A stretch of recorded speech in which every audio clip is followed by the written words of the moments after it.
I'm going to show you exactly how much YouTubers make, and I promise you it is a lot more money than you could possibly even imagine. And this is why more and more entrepreneurs are coming into this space, because they understand the way that they can leverage their business to the highest possible degrees by gaining an audience, because that is the best form of advertising. It is organic viewership who come to know, like, and trust you and are in need of the service or product that you have, and therefore they buy it. But first, let's just go over the actual revenue that you can make from YouTube. So this is someone that I started working with in the latter half of June. As you can see, they've done $87,000 this year, which you might say that's a shit ton of money, but you will see that is just a small percentage of what you can actually earn if you are structuring this properly. This is also someone in the business niche where they're talking about business and those kinds of things. So the amount that they're going to make per views is a lot higher than other brands. So just from YouTube, you can see that he's making $87,000. What I'm doing and the real value that I'm trying to provide is actually funneling people to the business side of it, though, because if you're a business owner, that is the goal. So this guy, we've done almost $500,000 in sales this year. And I started with him towards the latter half of June. So what we did is we just increased his funneling tactics, where we could hopefully, if the more views we got, the more people that would hopefully funnel into the product, which is why my service is so valuable and wanted by so many people, because they know if I can double or triple their views across all platforms, they're going to make a lot more money on the front end, but also the back end. And then what I do is I take over their funneling tactics, taking over the lead magnet, helping them with some sort of basic marketing strategy to where we can hopefully go from, they were doing 22, which is still a ton of money, $22,000 per month, up to 80,000 this month. And this is a very basic overview of how much money these people are really making. And this is someone that is only doing 1 million views per month. If you look, this is 10 million views per year. So it was less than 1 million views per month. And a lot of people would consider, wow, that's a YouTube channel that is not very successful.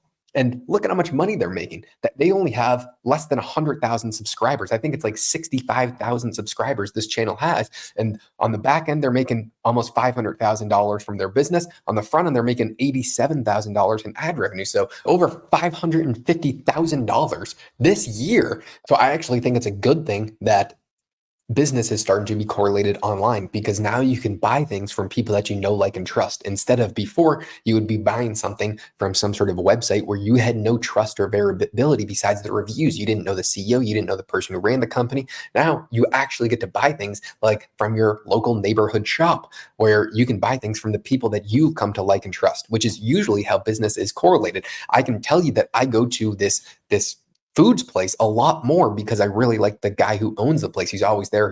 He's always working super hard. So I would rather give him my money than some sort of big chain. And I think a lot of people would rather do that. This guy that I'm showing right here, who's made a ridiculous amount of money this past year, he's the hardest working person I've ever met in my entire life. There's no one that I can put in the same boat. He's literally working from 6 a.m. to 11 p.m. every single day. He's a machine. I personally don't even know how he does it. My life would be invaluable. He doesn't do anything else but sit on his desk and work. I think he deserves 5 times more money than what he's making for the amount of output that he's giving, which is why I actually want to work with him, because he was doing every single step himself. So you might think, wow, this is a lot of money. For the amount of hours that this guy's putting into it, it is nothing. I mean, he is the hardest working person that I have ever seen in my entire life. And he deserves it more than any person I've ever seen. So it's good that people watch his channel and then they want to buy his service. And guess what? The amount of people who stay on his service is remarkably high. He is a stay rate that is a lot higher than you could even imagine, because he's providing a good service. People would not continuously give him money every single month if it was not a good service. There's a lot of people who have big channels that have a terrible business on the back end, and they're not making half as much money as this guy, because you get the initial subscriber because of all the views, but the business and the product actually sucks on the back end. So I'm very peculiar of the people that I want to work with, only because I want people where the retention of the customer is very high if we can increase the conversion rates from viewers to customers. I just think a lot of people were naive to the aspect of how much money these people are making. I'm sure it's a lot more money than you suspected. Right? This guy has 65,000 subscribers. He's making $87,000 per year in ad revenue, and then another 480,000 on the back end from his business. And my goal is next year, I'd like to double both of these. I'd like it if we could do $160,000 in revenue, and then I think it's unlikely that we do 900 to $1 million on the back end business, but maybe that's the goal. That would be a awesome goal if we could reach that. I think it's unlikely, but things compound. He's only been doing this for a few years. I'm hoping that we can really take it to the next level this next year, and I'm sure I'll learn a bunch of stuff to help him with that. He might do some other business ventures as well. I really hope he can. Right now, he just works so hard that I want to give him the avenue to have the highest possible success rate as humanly possible. And so this is what I'm talking about when I say, hey, I'll go into people's businesses and I'll say they'll be able to increase revenue, because there is a clear increase of revenue when I start to work with this guy. And that's why I would rather take a percentage of what I can make someone. Therefore, I want to work 100 times harder so we can double this revenue number this next year. And so there's so many people out there right now that get a lot of views, but they don't know how to funnel to their business, or they know how to funnel to their business, but they don't know how to get views. And so I'm trying to give people an all-in-one approach where I will come in, will increase everything without you having to change anything. Hopefully that's what I can do for Ken McElroy. He's in the broadest business niche possible. He is literally a $3 billion fund. He does not need any more money. He doesn't. But he has the possibility because he's a freak of nature. He literally has a few $1 billion real estate portfolio, has a few hundred employees. He's the perfect person that could be a massive person in this space, but he's underutilizing everything. So what I'm hoping for is that I think he has the capability to 20x his revenue across the online products that he has. And hopefully that correlates to a lot more people who want to join his real estate fund. And what's really weird is there's a huge divide. I mean, this guy, he only has 65,000 subscribers, but he's making, 600 grand, let's call it, per year on his two products.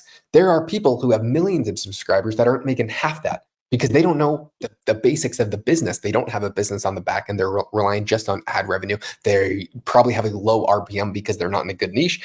And that's it's a very opportunistic space if you know what you're doing. And it really only makes sense if you have a business on the back end, because the amount of time and effort that it takes to do this, it is a complete full-time job. And for $87,000, that's a lot of money, but it's very unlikely for a lot of people. When I was watching YouTube, I had no idea how much was actually paid out, but I'm actually pretty thankful because this incentivizes the people that I really like to listen to continuously do this. I love to listen to someone like Andrew Huberman talk about the intertwines of science and all these other things. Or even George Gammon, when I would watch him, I absolutely loved it. And I was thinking, fuck, I really would like him to continue to do this. And there would be no reason for someone to do it. George is actually in a position, and the only reason why I'm talking about him is because somehow every single person on the Rebel Capitalist channel found out about my channel, which makes me nervous. But this is not his channel, by the way. Someone like him, I just wanted him to make more videos. And I honestly didn't think they got paid anything.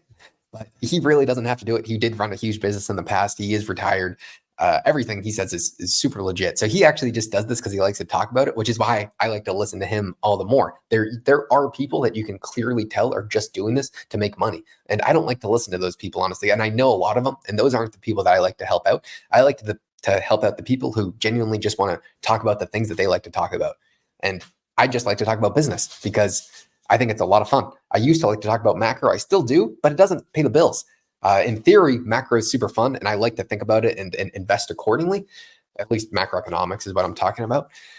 But it doesn't pay the bills, unfortunately. So instead, I try and spend probably 80% of my time thinking about business and how I can manage people and all these other things, because that is, I think, a lot more fun. And the people that I like to hang out with, they are usually very big business owners, or at least I try and hang out with them, and they just kind of allow me to. Anyways, thank you and goodbye.